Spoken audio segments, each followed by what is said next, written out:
ආයුබෝවන් ඔබ රූපවාහිනී දිවාපෘත ප්‍රකාශ සමග මම දිස්නා යමුනා කුමාරී මුලින්ම ප්‍රවෘත්ති ශීර්ෂපාඨ.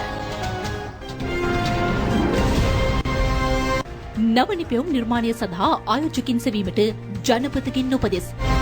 හිටපු ජනපතිට ඔහුගේ පෞද්ගලික ලේකම්ට සහ කොළඹ පදවියේ සහායක රදගුරුතුමන්ලා තිදෙනාට පාස්කු කොමිසමෙන් අවවාද.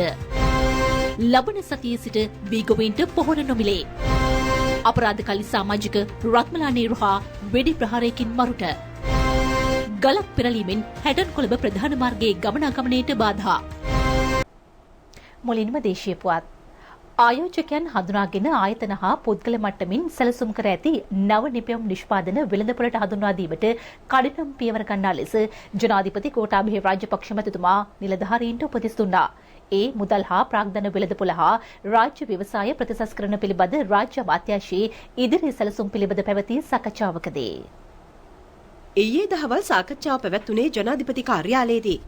ආයතන ගණනාවක් කර ඇති පර්යේෂණවල ප්‍රතිඵල ලෙස දේශීය සහ අන්තර්ජාතික වෙළඳපොළ දිනාගත හැකි නව නිපැයුම් රැසක් සැලසුම් කර තිබෙනවා. ඒවා නිෂ්පාදනයෙන් විදේශ විනිමය විශාල ප්‍රමාණයක් උපයා ගැනීමටත් නව නිපැයුම්කරුවන් දිරිගැන්වීමටත් හැකිවන බව ජනාධිපතිතුමා පෙන්වා දුන්නා. පොලි අනුපාතය මූල්‍ය ඒකකය හා කොටස් වෙළඳපොළ ස්ථාවරත්වය සතුටුදායක අතට හැරී ඇති බව ප්‍රකාශ කළ රාජ්‍ය අමාත්‍ය අජිත් නිමාඩ් කබ්‍රාල් මහතා ප්‍රමුඛතා 10ක් හඳුනාගෙන වේගවත් ආර්ථික සංවර්ධනයකට මඟ සැලසීම තම අමාත්‍යාංශයේ අරමුණ බව සාකච්ඡාවේදී කියා සිටියා. ලොව සෙසු රටවල් හා සැසඳීමේදී ආයෝජකයින් ආකර්ෂණය කරගත හැකි පසුබිමක් රට තුල ගොඩනැගී තිබෙනවා. නිසි ප්‍රචාරණ ව්‍යාපාරයක් මගින් හා තානාපතිවරුන්ගේ සහාය ඇතිව ආයෝජකයින් ගෙන්වා ගැනීමට සැලසුම් කළ යුතු බව ජනාධිපතිතුමා ප්‍රකාශ කළා. ආයෝජන අවස්ථා හඳුනාගෙන යටිතල පහසුකම් සහ අවශ්‍ය අනුමැතිය පිළියෙල කිරීමේ අවශ්‍යතාවද ජනාධිපතිතුමා අවධාරණය කළා. අන්තර්ජාතික ව්‍යාපාරික ප්‍රමුඛයින් සඳහා කොළඹ නගරයේ කේන්ද්‍ර කොට කාර්යාලයක් ස්ථාපනය කෙරෙහිද අවධානය යොමු කෙරුණා. රාජ්‍ය ආයතන ගමට යාමේ වැදගත්කමත් කුඩා සහ මධ්‍ය පරිමාණ ව්‍යවසායකයින්ට බැංකුවල සහාය ලබා දීමෙන් වේගවත් ආර්ථික සංවර්ධනයක් අපේක්ෂා කළ හැකි බවත් ජනාධිපතිතුමා සඳහන් කළා. සිමෙන්ති සහ යකඩ මිල පහත දැමීමට ඇති හැකියාව සොයා බැලීමට උපදෙස් දුන් ජනාධිපතිතුමා එමගින් ඉදිකිරීම් ක්ෂේත්‍රයේ පිරිවැය අඩු කරගත හැකි බව පෙන්වා දුන්නා.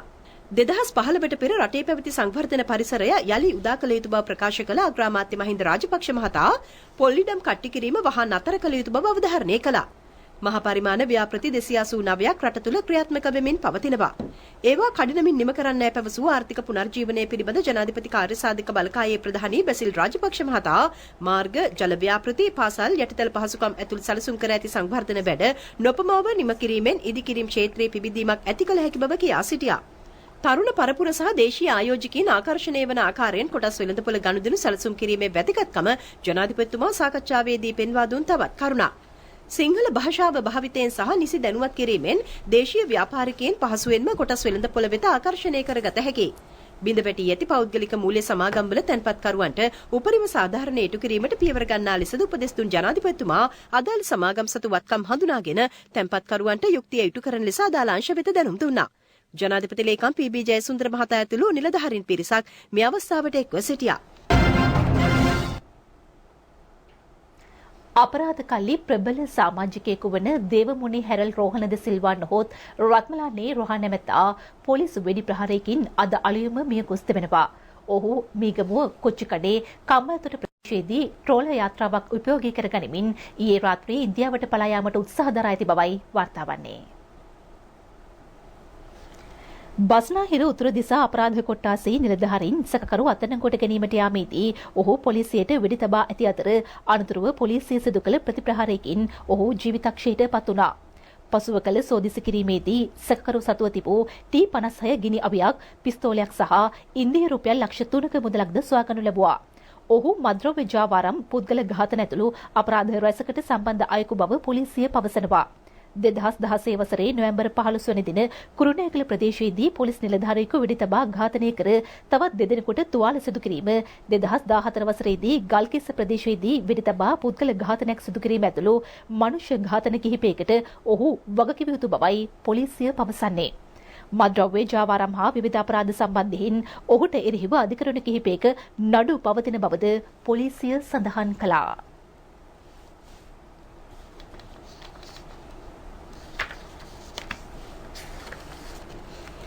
ලබන සතියේ සිට වීගොවීන්ට පොහොර නොමිලේ ලබා දෙන බව කෘෂිකර්ම අමාත්‍ය මහින්දානන්ද අලුත්ගමගේ මහතා පවසනවා.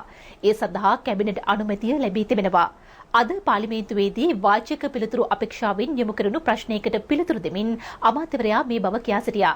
පාර්ලිමේන්තුවේ තවත් තොරතුරු දැන ගැනීමට දැන් අප සම්බන්ධ කරගන්නවා පාර්ලිමේන්තු සංකීර්ණයට ගොස් සිටින අසංක නිලකරත්න.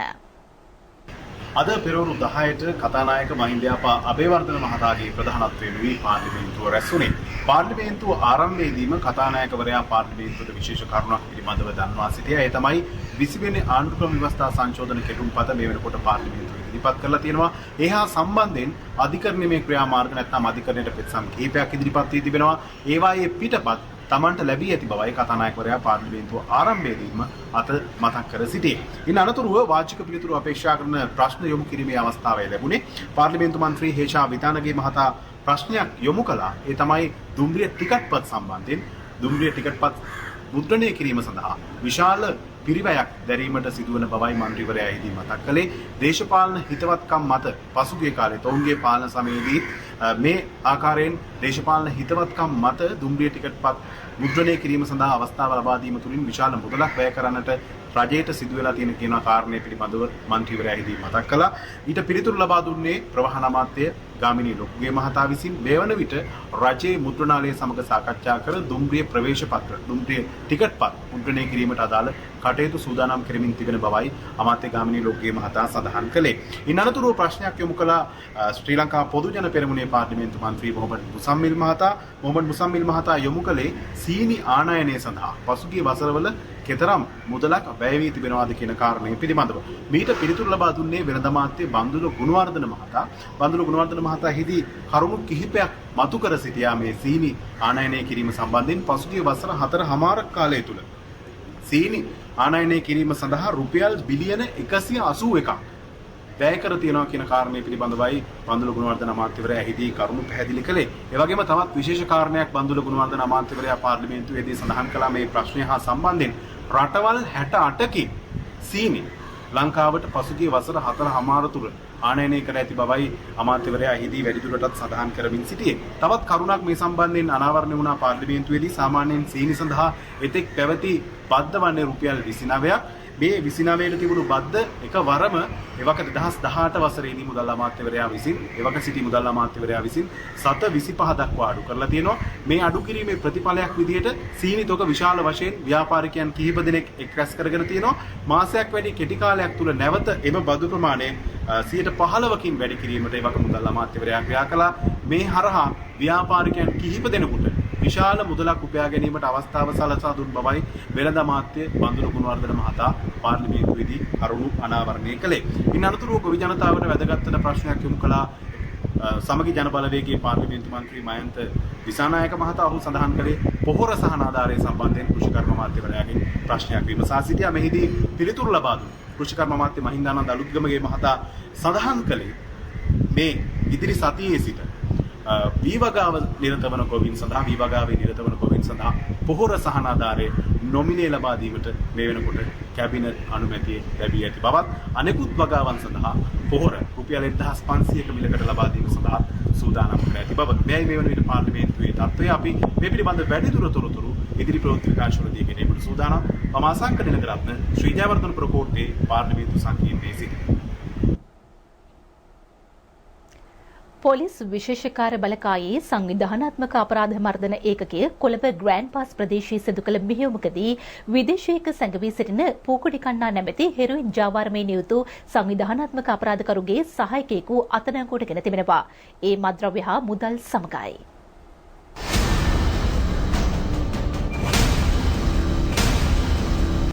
ඊයේ පසුරුවේ වැටලීම සිදු කෙරුණේ කොළඹ 15 ෆර්ගියුසන් පාරේදී. ප්‍රදේශීය අපරාධ ක්‍රියාවලට සම්බන්ධ උදේ කුමාර නැමැති පුද්ගලයෙකු මෙහිදී අත්අඩංගුවට ගනු ලැබුවා. හෙරොයින් ග්‍රෑම් 27ක්, අයිස් මත්ද්‍රව්‍ය ග්‍රෑම් 8ක් හා ජාවාරමින් උපයාගත් බවට විශ්වාස කෙරෙන රුපියල් 10,50,000ක මුදලක් මෙන්ම තියුණු ආයුධ කිහිපයක්ද සිය භාරයට ගත් බවයි පොලිස් විශේෂකාර බලකාය පවසන්නේ. නීති විරෝධී ලෙස ප්‍රවාහනය කෙරමින් තිබූ කහ සහ කේරළ ගංජා තොගයක් සමග සැකකරුවන් සිව් දෙනෙකු ඊයේ පසුරුවේ අත්අඩංගුවට ගෙන තිබෙනවා.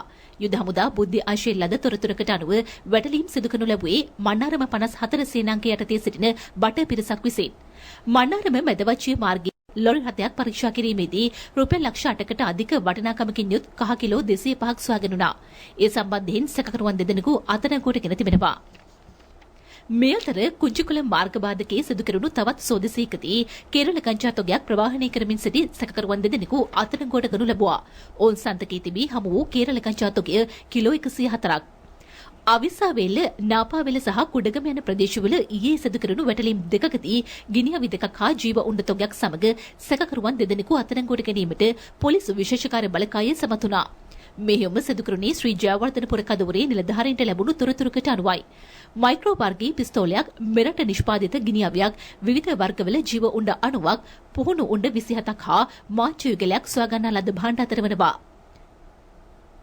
අයිස් මද්ද්‍රව්‍ය ග්‍රෑම් 32ක් හා හෙරොයින් මිලිග්‍රෑම් 180ක් සමග සැකකරුවන් 7 දෙනෙකු ගල්කිස්ස කොට්ටාස දූෂණ මර්දන අංශය විසින් ඊයේ අත්අඩංගුවට ගනු ලැබුවා.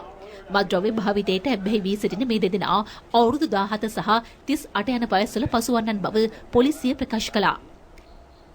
ඊෂි කෑස් ක්‍රමයට හෙරොයින් ජාවාරමේ නිරතව සිටි දෙදෙනෙකු හොරණ ප්‍රදේශයේදී අත්අඩංගුවට ගැනීමට හොරණ පොලිසිය සමත් වුණා.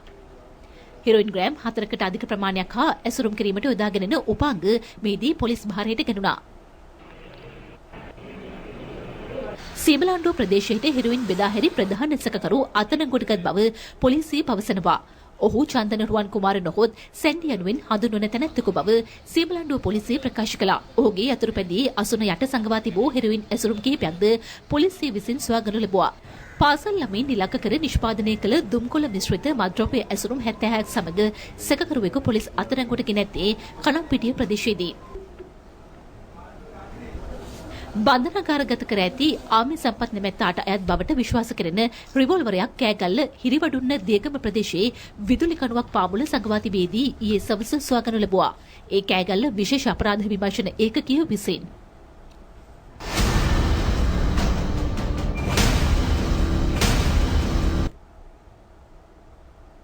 හැටන් කොළඹ ඒ7 ප්‍රධාන මාර්ගයේ ගිනිගත් හේන රම්පාදෙනිය බදුපොළ ප්‍රදේශයේදී මාර්ගයේ මතට ගල් පෙරලීමෙන් එහි ගමනාගමනයට අද උදෑසන සිට බාධා එල්ල වී තිබෙනවා. මාර්ගයට පෙරළී ඇති ගල් ඉවත් කිරීම යුද හමුදාව හා මාර්ග සංවර්ධන අධිකාරිය එක්ව ක්‍රියාත්මකයි. මාර්ගයට ගල් පෙරලීමේ අවදානම තවදුරටත් පවතින බැවින් වාහන ධාවනයේදී එම ස්ථානීය මගහැර ගිනිගත් හේන, දියකල, නෝටන් බ්‍රිජ්, ලක්ෂපාන, කළුකොළ යන ප්‍රදේශ හරහා ගමන් කරන ලෙස ගිනිගත් හේන පොලිසිය රියදුරන්ට දැනුම් දෙනවා.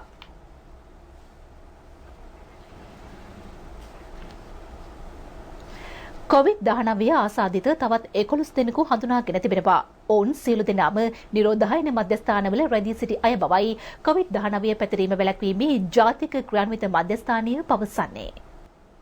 අපනයන සංවර්ධන සභාව වසර 28කට පසු ජනාධිපති ගෝඨාභය රාජපක්ෂ මැතිතුමාගේ සහ අග්‍රාමාත්‍ය මහින්ද රාජපක්ෂ මහතාගේ ප්‍රධානත්වයෙන් ඊයේ සවස රැස්ුණා. අපනයන සංවර්ධන සභාව යලි සක්‍රිය කරමින් එහි පළමු හමුව පැවැතුනේ ජනාධිපති කාර්යාලයේදී. 1979 අපනයන සංවර්ධන පනතින් අපනයන සංවර්ධන සභාව ස්ථාපනය කෙරුණා. අපනයනකරුවන් ශක්තිමත් කර ශේෂ්ත්‍රීය ගැටලු විසඳීම ඉන්න අපේක්ෂා කෙරෙන අතර ප්‍රතිපත්ති සම්පාදනය, අනුමැතිය සහ නිර්දේශ දීම එහි කාර්යයන් අතරට අයත්.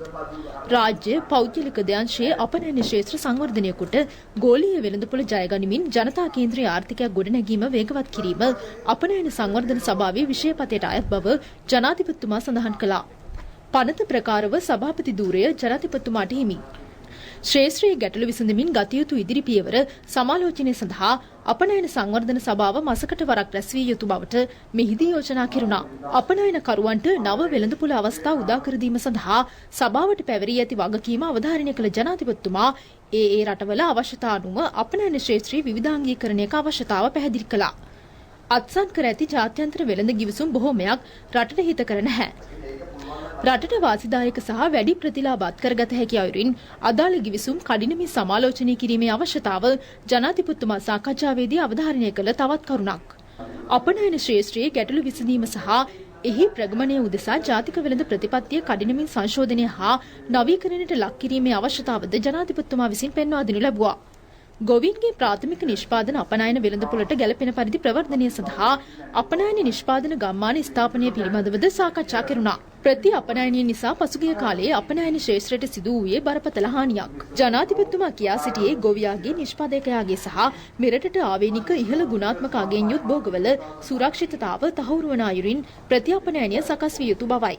අගය එකතු කළ නිෂ්පාදනවලට අවශ්‍ය අමුද්‍රව්‍ය ආනයනය ඉහළම ප්‍රමිතියකින් සහ මන අධීක්ෂණයකින් සිදුවිය යුතුයි.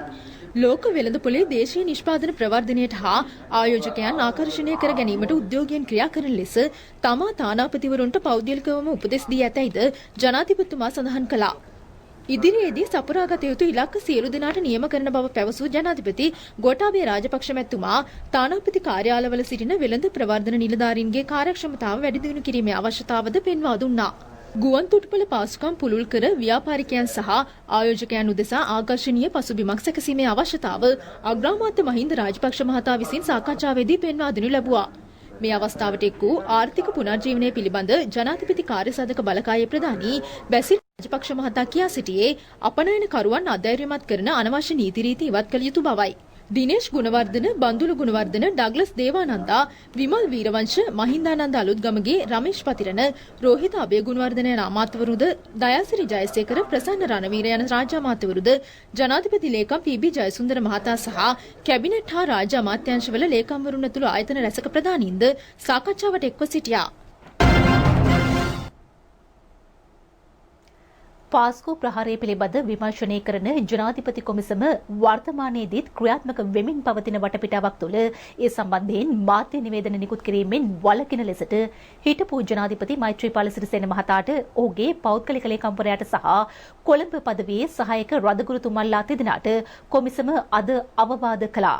ඒ ජනාධිපති කොමිසම් සභාවේ සාක්ෂි විමසීම් සම්බන්ධයෙන් අදාළ පාර්ශ්ව නිකුත් කර තිබූ මත බෙදාත්මක මාධ්‍ය නිවේදන සම්බන්ධ ජනාධිපති කොමිසමේ නියෝග ප්‍රකාශයට පත් කරමින් පාස්කු ප්‍රහාරය සම්බන්ධයෙන් විමර්ශන සිදු කරන ජනාධිපති කොමිසම හමුවේ පසුගියදා සාක්ෂි ලබා දුන් හිටපු ආරක්ෂක ලේකම් හේමසිරි ප්‍රනාන්දු මහතා අසත්‍ය ප්‍රකාශ කළ බවට හිටපු ජනාධිපති මෛත්‍රීපාල සිරිසේන මහතාගේ නම් ශීර්ෂයෙන් ඔහුගේ පෞද්ගලික ලේකම්වරයා පසුගිය 20 වෙනිදා මාධ්‍ය නිවේදනයක් නිකුත් කර තිබුණා. එම නිවේදනය මගින් අධිකරණයකට සමාන ජනාධිපති කොමිසමේ අධිකාරීමය බලයට අපහාසයක් සිදුවන බවත් එම ප්‍රකාශය ඔස්සේ තම සේවාදායකයා වන හේමසිරි ප්‍රනාන්දු මහතා තැතිගැන්මට ලක්ව ඇති බවත් පෙන්වා දෙමින් නීතිඥ දිල්ෂාන් ජයසූරිය මහතා පසුව ජනාධිපති කොමිසමට පැමිණිල්ලක් ඉදිරිපත් කළා. ඒ සම්බන්ධයෙන් කරුණු දැක්වූ හිටපු ජනාධිපති මෛත්‍රීපාල සිරිසේන මහතා වෙනුවෙන් පෙනී සිටි ජනාධිපති නීතිඥ මෛත්‍රී ගුණරත්න මහතා කියා සිටියේ පාර්ලිමේන්තු මන්ත්‍රී හරින් ප්‍රනාන්දු මහතාගේ සාක්ෂි දැක්වීම සම්බන්ධයෙන් කොළඹ අගරාධිගුරු පදවිය ඉකුත් 20 වෙනිදා නිකුත් කළ නිවේදනය සහ තම සේවාදායකයාගේ පාර්ශවයෙන් නිකුත් කර ඇති නිවේදනය සමාන බවයි. කෙසේ වෙතත් හිටපු ආරක්ෂක ලේකම් හේමසිරි ප්‍රනාන්දු මහතා වෙනුවෙන් පෙනී සිටි නීතිඥ දිල්ෂාන් ජයසූරිය මහතා ඉල්ලා සිටියේ මෙම සිදුවීම සම්බන්ධයෙන් හිටපු ජනාධිපතිවරයාගේ පෞද්ගලික ලේකම්වරයාට එරෙහිව මෙන්ම හිටපු ජනාධිපතිවරයාට එරෙහිවද විධිමත් නෛතික පියවර ගත යුතු බවයි. අනතුරුව මෙම මතභේදාත්මක මාධ්‍ය නිවේදන සම්බන්ධයෙන් වන නියෝගය අද පෙරවරුවේ නිකුත් කරන බව ජනාධිපති කොමිසම ඊයේ දැනුම් දුන් අතර එම අවස්ථාවේ කොමිසම හමුවේ පෙනී සිටින ලෙස හිටපු ජනාධිපති මෛත්‍රීපාල සිරිසේන මහතාට සහ ඔහුගේ පෞද්ගලික ලේකම් සමීර ද සිල්වාට සහ කොළඹ අගරාධිගුරු පදවියේ සහායක රදගුරුතුමන්ලා වන අතිඋතුම් මැක්ස්වෙල් සිල්වා, අතිඋතුම් ජේ.ඩී. ඇන්තනි ජයකොඩි සහ අතිඋතුම් ඇන්ටන් රංජිත් යන පියතුමන්ලාට නොතීසි නිකුත් කරනු ලැබුවා. කෙසේ වෙතත් නිකුත් කරන ලද නොතීසියට අදාළව ජනාධිපති කොමිසම හමුවේ අද පෙරවරුවේ පෙනී සිටියේ හිටපු ජනාධිපතිවරයාගේ පෞද්ගලික ලේකම් සමීර ද සිල්වා සහ කොළඹ අගරාධිගුරු පදවියේ සහායක රදගුරු අතිඋතුම් මැක්ස්වෙල් සිල්වා යන පියතුමා පමණයි. නොතීසි නිකුත් කර තිබූ හිටපු ජනාධිපති මෛත්‍රීපාල සිරිසේන මහතා සහ කොළඹ අගරාධිගුරු පදවියේ සහායක රදගුරුතුමන්ලා වන අතිඋතුම් ඇන්තනි ජයකොඩි සහ ඇන්ටන් රංජිත් යන පියතුමන්ලා දෙදෙනා කොමිසම හමුවේ පෙනී සිටියේ නැහැ. ඒ අනුව අදාළ මතභේදාත්මක මාධ්‍ය නිවේදන සම්බන්ධයෙන් ජනාධිපති කොමිසමේ සභාපති විනිසුරුවරයා කොමිසමේ නියෝගයේ ප්‍රකාශයට පත් කළා. වරින් වර සංශෝධනය වී ඇති කොමිෂන් සභාපනතේ 10 වෙනි වගන්තිය අනුව මෙම කොමිසමට අපහාසයක් හෝ අගෞරවයක් සිදු කරන ක්‍රියා සම්බන්ධයෙන් අභියාචනාධිකරණයට යොමු කර දඬුවම් දීමට හැකියාව ඇත. කෙසේ වෙතත් හිටපු ජනාධිපති මෛත්‍රීපාල සිරිසේන මහතාගේ නිවේදනය මගින් පෙන්වා දී තිබුණේ හේමසිරි ප්‍රනාන්දු මහතාගේ සාක්ෂි අසත්‍යක් බවයි. නමුත් හිටපු ජනාධිපතිවරයා නුදුරු දිනකදී සාක්ෂි විමසීම සඳහා කොමිසමට කැඳවන බව ඔහුට දන්වා යවා ඇත. කරුණු එසේ තිබියදී මාධ්‍ය නිවේදනයක් නිකුත් කළ මෛත්‍රීපාල සිරිසේන සහ සමීර ද සිල්වා මහතුරුන් එවැනි නිවේදනයක් නිකුත් නොකළ යුතුව තිබුණු බව පවසමි. එමෙන්ම මෛත්‍රීපාල සිරිසේන මහතාට සහ පෞද්ගලික ලේකම්වරයාට අවවාද කරන්නේ මින්පසු මෙවැනි මාධ්‍ය නිවේදන නිකුත් නොකරන ලෙසයි. මීට අමතරව කොළඹ අගරදුගුරු පදවියේ සහායක රදුගුරුතුමන්ලා තිදෙනාටද අවවාද කරන්නේ එවැනි මාධ්‍ය නිවේදන මින්පසු නිකුත් නොකරන ලෙසයි. මේ අතර ජනාධිපති කොමිසම පාස්කු ප්‍රහාරය එල්ලවන අවස්ථාවේ පොලිස්පතිවරයා ලෙස කටයුතු කළ පූජ්‍ය ජයසුන්දර මහතාගෙන් අද තෙවැනි දිනටත් සාක්ෂි විමසීම ආරම්භ කළා. කොළඹ ජාත්‍යන්තර පොත් ප්‍රදර්ශනයේ 7 වෙනි දිනය අදයි. විශාල පාඨක පිරිසක් අදත් ප්‍රදර්ශනයේ නැරඹීමට පැමිණෙමින් සිටිනවා. පොත්වලට පෙම්බඳින පොත් අතර සැරිසරන පාඨකයන් වැසිවසින කොළඹ පොත් වසන්තේ කොළඹ ජාත්‍යන්තර පොත් ප්‍රදර්ශනයේ තවත් දිනයක් සමගිනුයි ඔබ අපේ ගොතිබෙන්නේ. ඉතින් අද සතිය දිනේ කුණත් උදෑසන සිටම පාඨකයන් විශාල වශයෙන් මේ බණ්ඩාරනායක ජාත්‍යන්තර සම්බන්ධ ශාලා පරිසරයේ පැවැත්වෙන පොත් ප්‍රදර්ශනය හා ඒකාත්මිකව සිටින ආකාරය තමයි අපට දැක බලා ගැනීම හැකියාව තිබෙන්නේ. මේ පොත් ප්‍රදර්ශනයේ විශේෂත්වය තමයි දිවයිනේ සියලුම පොත් ප්‍රකාශකයන් එක් තැනකට ගොනු වී ඔවුන්ගේ ප්‍රකාශන පාඨකයා වෙනුවෙන් තිරණ කරන අවස්ථාව. ප්‍රදර්ශන කුටි 400කින් සමන්විතයි මෙවර ප්‍රදර්ශනය. ඒ සියල්ලක්ම ඉතාමත්ම මනවින් සංවිධානය කරන්නට අපගේ පොත් ප්‍රකාශකයන්ගේ සංගමයේ සියලු පියවරගෙන තිබෙනවා.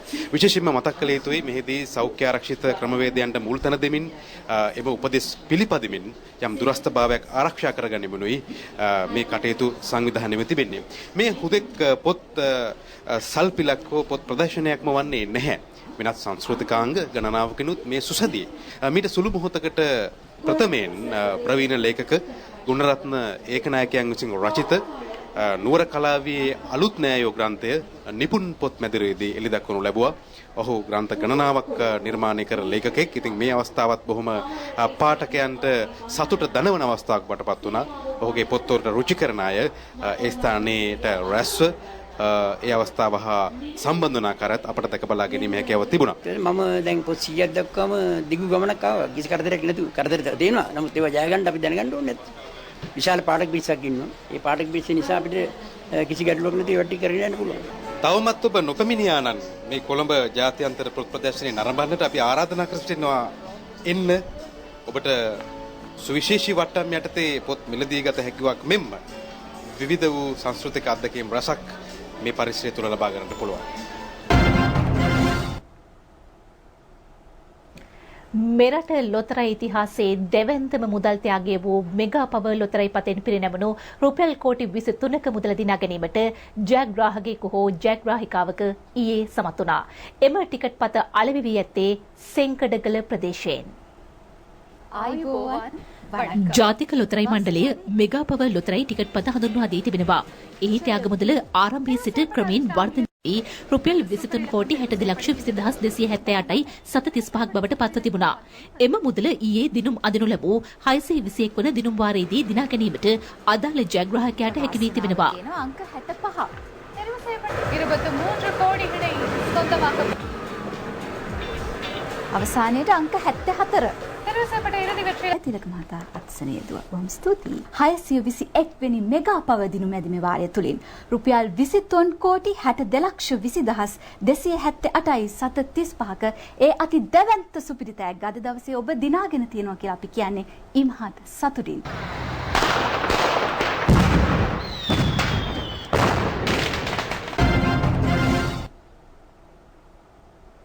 මෝටර් රථ, බස් රථ හා ලොරි රථ එක්රැස් කිරීමේ මධ්‍යස්ථාන දිරිගැන්වීමට පියවරගෙන ඇති බව රාජ්‍ය අමාත්‍ය දිලුම් අමනුගම මහතා පවසනවා. ඊට අදාළ කටයුතු තම අමාත්‍යාංශය මගින් සිදු කරන බවද ඔහු කියා සිටිනවා. රාජ්‍ය අමාත්‍ය දිලුම් අමනුගම මහතා මේ බව ප්‍රකාශ කළේ කඩුවෙල ප්‍රදේශයේ වාහන එක්ලස් කිරීමේ පෞද්ගලික කර්මාන්ත ශාලාවක් නිරීක්ෂණයට එක්වෙමින් විදේශයන්හි නිපදවන මෝටර් රථවල රියදුරු අසුන මාරු කිරීමේ ක්‍රියාවලිය මෙම කර්මාන්ත ශාලාවෙන් සිදු කරනවා. ඊට අවශ්‍ය අමතර කොටස් කර්මාන්ත ශාලාවේදීම නිෂ්පාදනය කෙරෙන්නේ මෙරට ඉංජිනේරුවන්ගේ දායකත්වයෙන්.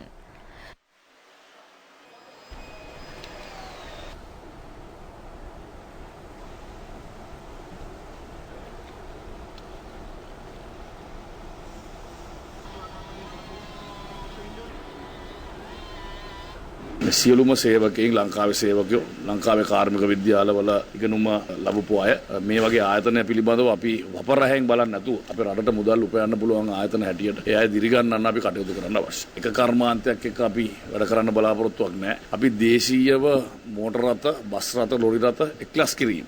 මේ වෙනකොට අපි දිරිගන්නවලා තියෙනවා. අපේ අමාත්‍යාංශය ඒ සඳහා පෙනී සිටිනවා. ඒ අයගේ අවශ්‍ය අනුමැතියන්, ඒ අයට අවශ්‍ය ඉඩම්, එයට අවශ්‍ය පරිශ්‍රයන් ලබා දීම සඳහා අපි පෙනී සිටිනවා. ඒ අයගේ පහසුකම් සපයන්නේ කැටියට. දැන් තවත් දේශීය පුවත් කිහිපයක් ලොහොඩින්. සෝමාවතී රක්ෂිතයේ සතුන් දඩයම් කොට මාංශ ව්‍යාපාරයේ නිරත වූ සැකකරුවන් සිව් දෙනෙකු රක්ෂිත බන්ධනාගාරගත කර තිබෙනවා. ඔවුන් පසුගියදා ආයුධ කිහිපයක්ද සමග අත්අඩංගුවට ගනු ලැබුවේ කන්තලේ වනජීවී කාර්යාලයේ නිලධාරීන් පිරිසක් විසින්. මෙරට නිෂ්පාදිත ගිනි අවි දෙකක්, මද්දක්, වෙඩි බෙහෙත් සහ තවත් උපකරණ කිහිපයක්ද ඒ අතර වෙනවා. සැකකරුවන් සුංගාවිල සහ මැදිරිගිරිය යන ප්‍රදේශවල පදිංචිකරුවන්. සෞඛ්‍ය සේවා තවදුරටත් කාර්යක්ෂම කිරීම සඳහා පෞද්ගලික ආයතන දෙකක් රුපියල් 1.55 ලක්ෂයක් වටිනා වෛද්‍ය උපකරණ තොගයක් සෞඛ්‍ය අමාත්‍යාංශයට පරිත්‍යාග කළා. එම උපකරණ අමාත්‍ය පවිත්‍රා වන්‍යාරච්චි මහත්මිය වෙත ඊයේ බාර දෙනු ලැබුවා. එලිස් ලයිෆ් සයන්සස් පෞද්ගලික ආයතනයේ රුපියල් 95ක් වටිනා අල්ට්‍රාසවුන්ඩ් ස්කෑනර් යන්ත්‍ර දෙකක් පිරිනමා තිබෙනවා. එම යන්ත්‍ර ජපාන නවීන තාක්ෂණයට අනුකූලව නිෂ්පාදනය කර ඇති අතර රෝගී ප්‍රතිකාර සේවාවලදී විකිරණ හා හෘද රෝගී ප්‍රතිකාර සඳහා යොදා ගැනෙනවා. සියත් ශ්‍රී ලංකා සමාගම විසින් රුපියල් 60ක් වටිනා වෛද්‍ය උපකරණ තොගයක් සෞඛ්‍ය අමාත්‍යාංශය වෙත පිරිනමනු ලැබුවා. පෞද්ගලික ආයතන දෙකේ නියෝජිතයින් ඇතුළු පිරිසක් මේ අවස්ථාවට එක්ව සිටියා. බලපත්‍ර රහිතව ට්‍රැක්ටර් රථ 3ක් මගින් වැලි ප්‍රවාහනය කරමින් සිටි තිදෙනෙකු වවුනියාව නෙදුන්කර්ණී ප්‍රදේශයේදී පොලිසිය අත්අඩංගුවට ගනු ලැබුවා. වැටලීම සිදු කළේ නෙදුන්කර්ණී පොලිසියයි. සැකකරුවන් වවුනියාව මහේස්ත්‍රාත් අධිකරණය හමුවට ඉදිරිපත් කිරීමට නියමිතයි. කෙටි විරාමයක් දැන්. ඒ සමගින් දිවා ප්‍රතිප්‍රකාශය නිමවට පත්වනවා. ආයිබෝවන්.